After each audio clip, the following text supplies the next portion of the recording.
Inavori мо дар бораи Wi-Fi роутер мешавад. Ира ба чӣ хотир ҳамаша дар тори криша монем ки барои тестки занония. Инҳо ҳамаш дарини хона меравад. Беғарзи ана усилитил Wi-Fi мондагиш ҳамаш дарини хонада ҷамъ мешавад. Ҳозир ба шумо фаҳмонда мегзарам ки ин якумангиш торки ду шох дора. Ин маршрутизатор аст. Ин яъне ки сигнала дар расстоянии 200 метр, 200 метр бисёртар ана усилит мекунад. Ҳозир месанҷем ки чанд расстояние ана ҳамин кор мекунад. Ана ин антенна бошад, ира пушка мегӯяд. Инро пушка мегӯяд. Тори криша ягон ҷое ки мақсад антенна аст. Ана ҳамунҷода мемонда дута кабел рафта дар ана ҳамин роутер мемонад. Ин роутер дар набудани свет, яъне ки бо пауэрбанкам кор мекунад. Ана як кабела бирёвем барои инжектора. Ана ҳозир дар расстоянии чанд кор мекунад мебинемша.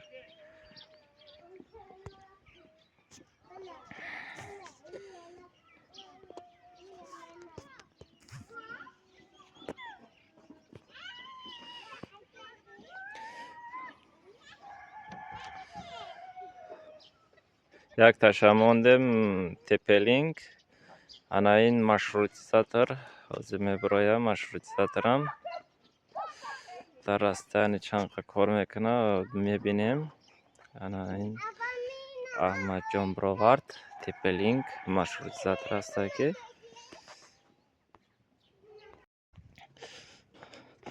ина бародаро ана 510 метрай уже Wi-Fi кор кардестай. 510 метрай Wi-Fi кор кардестай. Ҳозир ютуб метроем як бор дига нишон метем. Ана Wi-Fi кор кардестай. Ҳозир бо расстояниеро гуфта мегзарем. Яъне ки расстояне ки хонаи хидмат мондагим дар болош галишка када.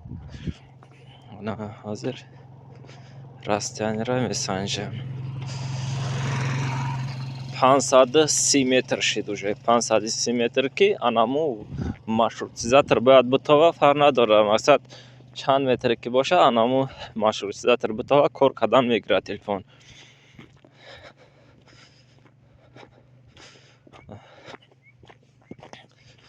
Ина раҳ қати рост омадестам. Местоположение гирёнай. Ана ки Wi-Fi як точка дорад. Як точка хатиам нормали кор кардастай. Ҳозир бо медураем. YouTube медураем. Ана ҳамаш беҳтарам YouTube. Ана YouTube кор кардастай ина бародаро. YouTube ам ҳозир мемонем ки ё авторский права дорад, барои ҳамқа нарушение мешавад. Барои ҳамқа ина кор куниша бинем. Дар ҷойҳое ки мақсад ҳастай интернет нестай ва намихел чихел ки мондагем дар видео намихели мемонен. Дар ҷойҳое ки мақсад ягон ҷода сигнал ҳастай, як хел ҷода нестай. Анаму хона қатъи хона туғри бигирад. Анамихел мона мешавад. Мақсад дар расстояне ҳастай то 1 километр, 2 километр, 5 километр, 15 километр ё бо Wi-Fi мост қатъи мешавад. Мақсад баъзе ҷойҳое ки ҳастай ки вообще сигнал нестай. Чанд қад дурай. Фақат онҳо метавонанд бо анамихел усилител маршрутизатор бақувваттар ё ин ки набошад бо ана Wi-Fi мост қатъи кулишат кунад мешавад. Чанд қад расстояне боша фарқ надора, ӯ кор мекунад. Анами бояд и ҷое ки истиқомат мекунад, ҳамунҷа қатъи ҷое ки интернет кор мекунад, ҳамунҷа рост бошад то 5 километр, 10 километр фарқ надора. И кор мекунад. Ҳозир бо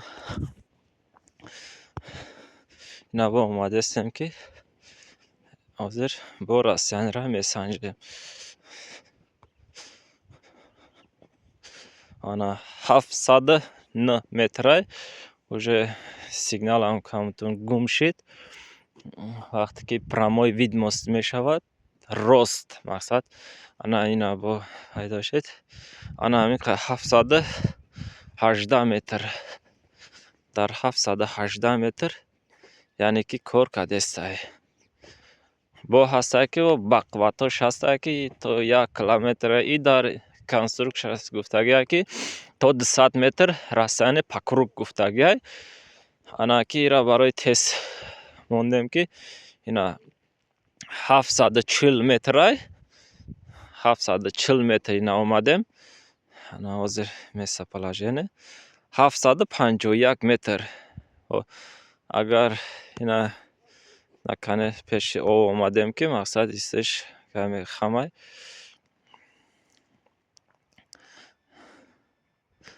инҷа об омадестай ӯ параам бигзарем мумкин ки бигира барои амиқа ба фикрам басандай. ана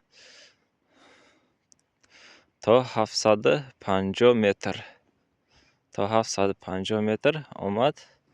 ана ҳозир уже то 750 метра гум шида ки телефонам мечаспа. ҳозир медураем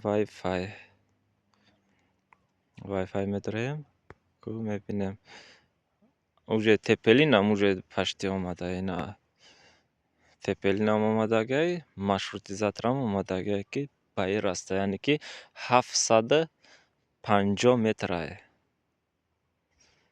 750 метр аст. бо тепелинам нишон медиҳам. ҳозир як бор картақати медураем, местоположениеро мемонем ва ана 750 метр ровна. ва ҳозир скоростта нишон медиҳем ки скорост чанд омадеста дар 750 метр.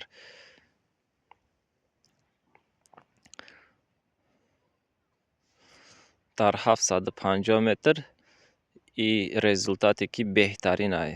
результати беҳтарини 3,4 мегапиксел кор кардестай ки беҳтаринай. ана ки ана нагрузка 3,8 ана иш боша 1,4 мегапиксел. ин нормали кор кардестай. ана ки тепелина включать мекунем уже 6 этаже уже барои нормали кор кардестай. ана ки тепелина мемонем ки дар ин поистиш метавонем.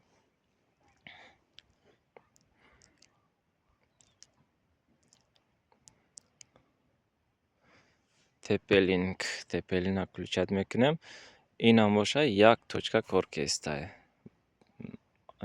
хидман бародара як маршрутизатора проверка кардагӣ будем, лекин тепелина ки якум бора хидман проверка кардем дар ҳақиқат беҳтарин аст. дақиқа масоҳате ки 750 метр. ҳозир скоростта мебинем ки чанқа кор мекунад скорост.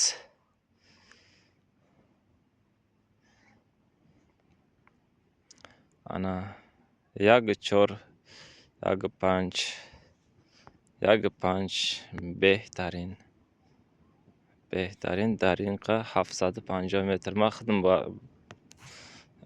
бовар надоштам ки дақиқа масоҳат кор мекунад.